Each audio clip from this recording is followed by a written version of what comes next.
Covid ekoti na mokili monde entier ekoti na kati ya Afrique ekoti na Congo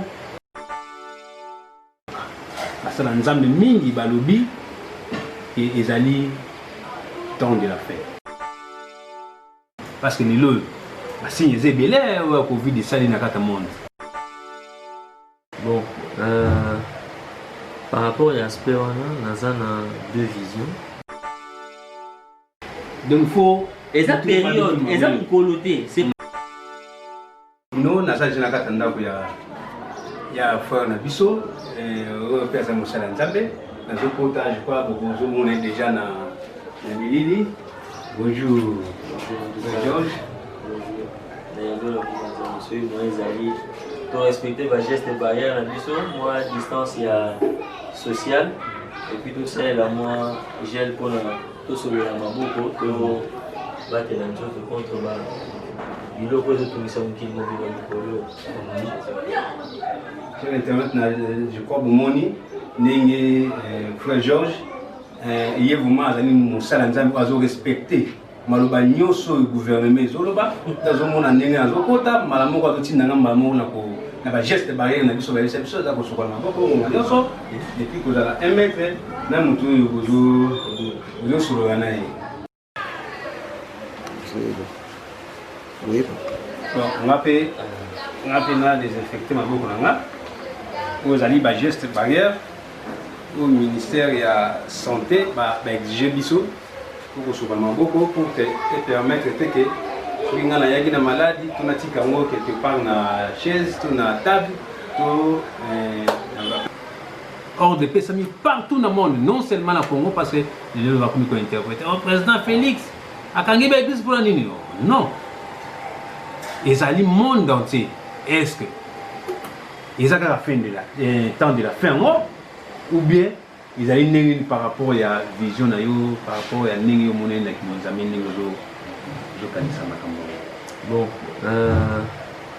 par rapport à l'aspect on a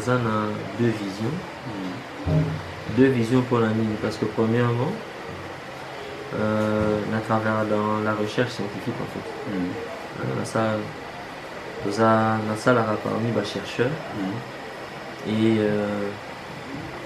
normalement d'ici là il fallait plutôt un projet par rapport à Covid-19 mais par rapport maintenant à la Bible aussi il y a aussi quelque chose. Bon, par rapport au temps de la fin, ok, c'est vrai, c'est des signes parce que il y aura plusieurs maladies et autres. Mais les autres explications on a rien appelé ça. Vous savez, lorsqu'on parle de la fin, on a un peu cet exemple dans une année, année dans la Tanzanie. Janvier. Et souvent la Tanzanie. Décembre. Bon. Donc ceux qui ont mis le 1er décembre, le Le 1er décembre. Oui. Par rapport, il y a mois, on peut dire que nous sommes arrivés à la fin. Par rapport à moi, nous sommes arrivés à la fin. Oui, oui. C'est le dernier mois. Oui, oui. Mais est-ce que c'est vraiment la fin de l'année? Non, non. Donc c'est un peu l'explication moins éclaircie, la fin oui. Mais nous sommes où dans la fin? Parce qu'on a par exemple le mois de décembre, ça a 31 jours. Tout ça le premier. Voilà. Tout ça le premier. Tout côté décembre, sans Asuke. Oui, sans Asuka, mais Nicolas Zena. Tout ça on a début parce que quand on se montre le premier, on a à mon IPM sur les 25. Exactement. Exactement. Alors, la fin des temps, oui, nous sommes arrivés à la fin parce que nous avons la 5e administration, ou la administration de la grâce. Et avant que le retour de Christ et ça les mois, il y a certains événements. Et tous ces événements ne sont pas encore arrivés. On nous a dit qu'à la fin, on attendra, on verra, il y a des maladies, il y aura des bruits de guerre, patati patata, Babitumba. Aujourd'hui, nous sommes tous à Awa. Nous sommes encore à l'Est. Ok, pas de l'Afrique de l'Ouest, ceux qui a. Sereka, banane,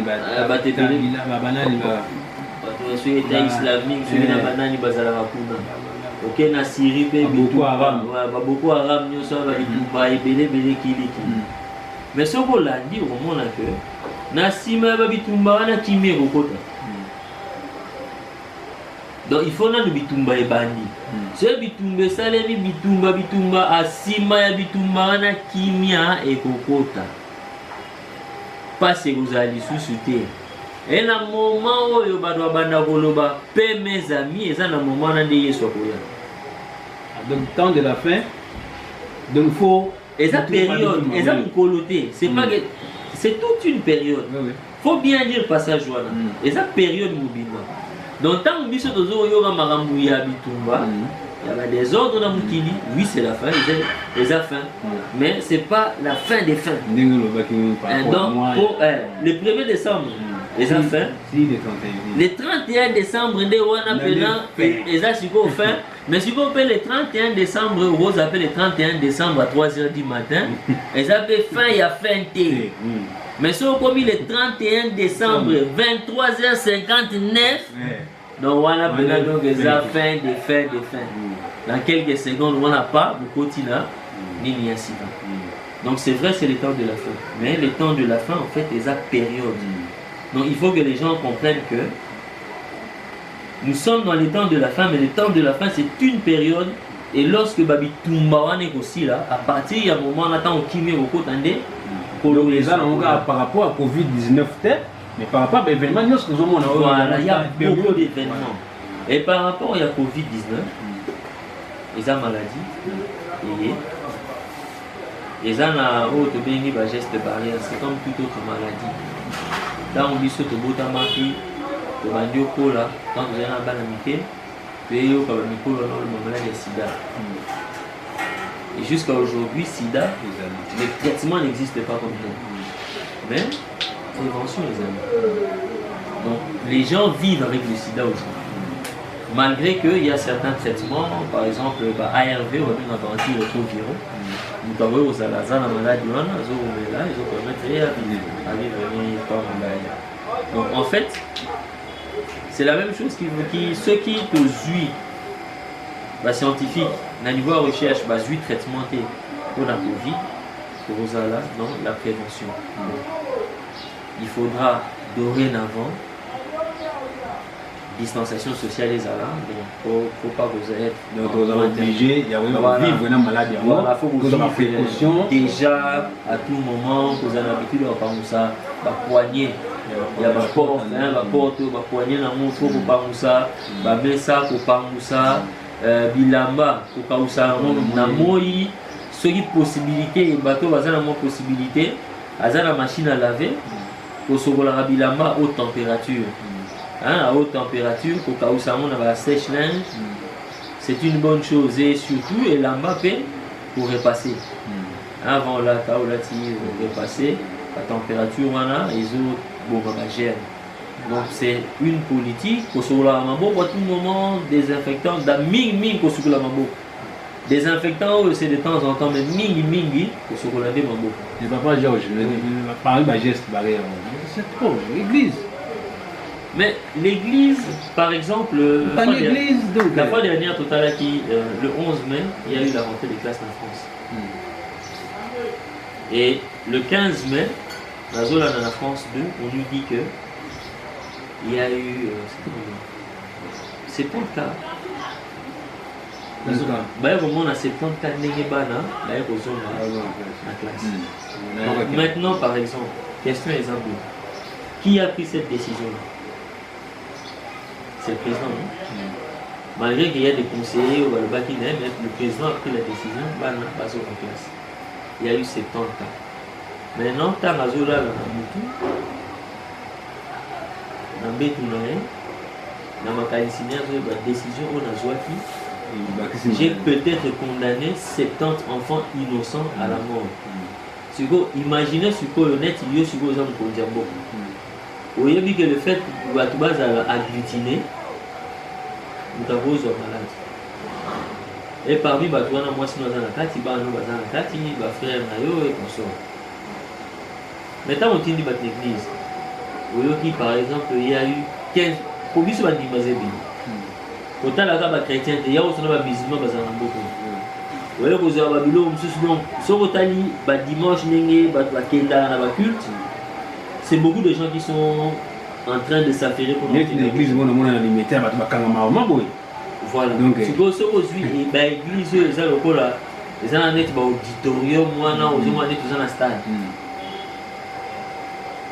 il y a 2000, 3000 cas où il s'allume. Vous avez bien sûr que en tant que dirigeant ya mboka, bien sûr que décision où tu viens de condamner peut-être 2 à 3000 personnes à mourir. Vous allez hésiter. Attends, yo mo na nzambi na mo na relation za so. Oui, période mo na yo kaka na dans l'émission mo je crois que c'était un musicien je crois Félix Oazeko alobaka lo mo ko un proverbe alobaki ceux qui bomi tabac Robo ça les nominé, mais son mais maintenant donc ça signifie que ceux qui osent en maquiller à Moutoumon Robo ça les locaux. Maintenant en tant que dirigeant aux décisions, il y a des milliers de personnes qui meurent. Est-ce que yo quand que Moutona a la soupe?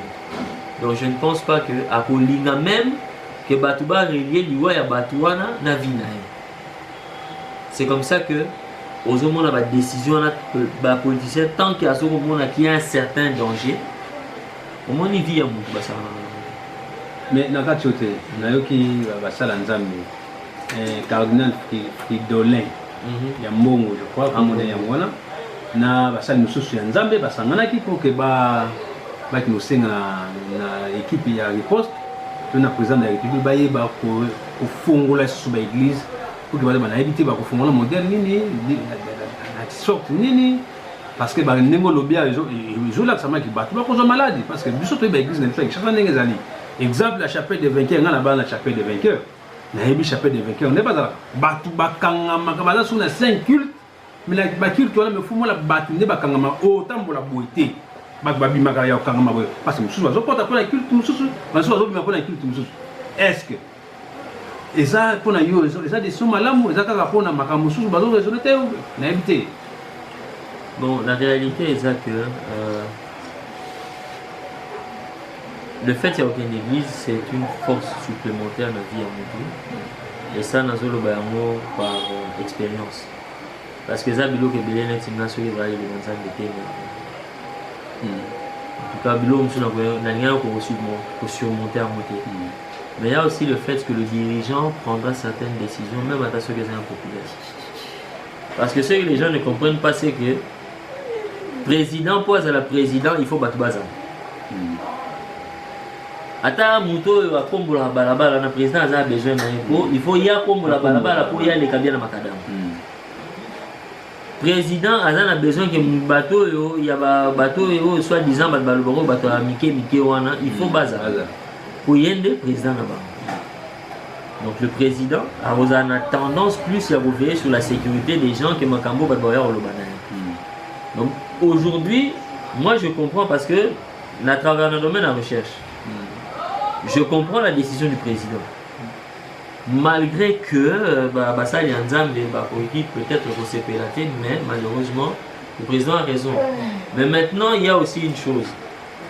Il y a aujourd'hui la disponibilité au lobby des activités. Par exemple, sur le plan technologique. Aujourd'hui, ceux qui m'ont attendent à moi 50 unités. Quand je suis 30 unités, je peux activer mon WhatsApp. Je peux faire l'enseignement à partir de là. Soit il envoie ça aux gens, soit il peut faire un appel vidéo, soit il envoie ça direct à partir de YouTube. Mais YouTube est au moins méga moins mini. Je peux ça là, à s'allier enregistrement.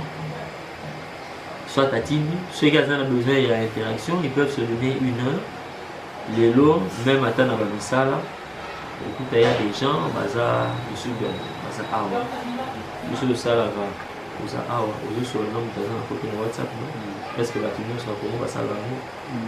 Vous avez bien un monsieur sur Baza, Libana, Boka, Baza à l'intérieur, appelle les vidéos à WhatsApp. Et vous savez, on a eu aux alassons, il y a combien d'unités donc. Peut-être il faut payer. Ça il peut ba mécana nous pour luka ba solution parce qu'en fait c'est une difficulté et ça on ne sait pas quand est-ce que difficulté on a écolo Je me souviens, ils avaient un vieux mot à venir pour le babi. Ah! Tout bébé ça va attendre, la mission va prier, à bouger, ma vraiment tout ça, donc aux yeux de tous autres tout ça ne pour rien. Alors oui, tous huit, tous ça me la libane. Pour un espace moi à plein air, tout le samedi. Maintenant, vous savez les ala qui le samedi, Balbaza contraint va prier journée mobimba au bon de l'anzam et dimanche moule bétati. Et ce motali dans les années 90. Dimanche moule qui ça c'est banon bétati. Toutes les églises banon bon de la dimanche moule bétati pour bango baza la place au bas. En mouton ça la bilan a besoin de. Mais lorsque Batou, ben vous raisonner. Mais ce qui peut être ici banzete ah. Tout ça est dans moi charpente moko to tche bateau likolo. Et comment babiso na moi ou la babiso na moi. Non ba tche bateau, monsieur bazui kaka ba maku bateau ba rideau ba tie to ba bâche. Bazingi. Problème mbou les aki réglé. Makambo te samedi bo bon de la pour mbou le bédaté dimanche makambo na aussi. Monsieur c'est encore oh non bon. Bon de là parce que Moussa tout ça le vendredi le col à tout ça bas séminaire tout à 18h bah tu vas aussi ça là tout bah aussi à 16h 2h quoi il y a séminaire tout bah jeudi à enseignement et consort pour rien que fait ce boulot qui va là non de ma groupe le projet des alliés bon so ba carburant bon tiawana bon tiego pour les alliés bon bah no c'est là courant ce qui est et ça suscite quoi non bon de les hommes ou bien Lucas Bougino Boutier Kagambala mon corps pas pour raison il y en a d'autres d'ailleurs tant où biso balance sa formation sous les gens étaient là bah sombi déjà carburant bah ça libre du on tout alors c'est la Kagambala mon groupe les projets donc il faut bah ça il y a nzambe bah Lucas maintenant pour s'adapter en utilisant une nouvelle technologie. Comme na suite à l'émission de biso est-ce que vous avez suite à travers le monde, à travers l'Afrique, à travers notre pays le Congo? À travers tous les âges, il y a toujours des problèmes. La maladie, il y a pas. Mais ceux qui croient en Dieu, ils ont vraiment pour délivrer. Donc la parole de Dieu dit que le malheur atteint souvent le juste, mais Dieu l'en délivre toujours. Donc donc même quand lorsqu'ils seront atteints par le malheur, qu'ils sachent que Dieu leur va tout faire pour les délivrer de ce monde. Que Dieu vous bénisse.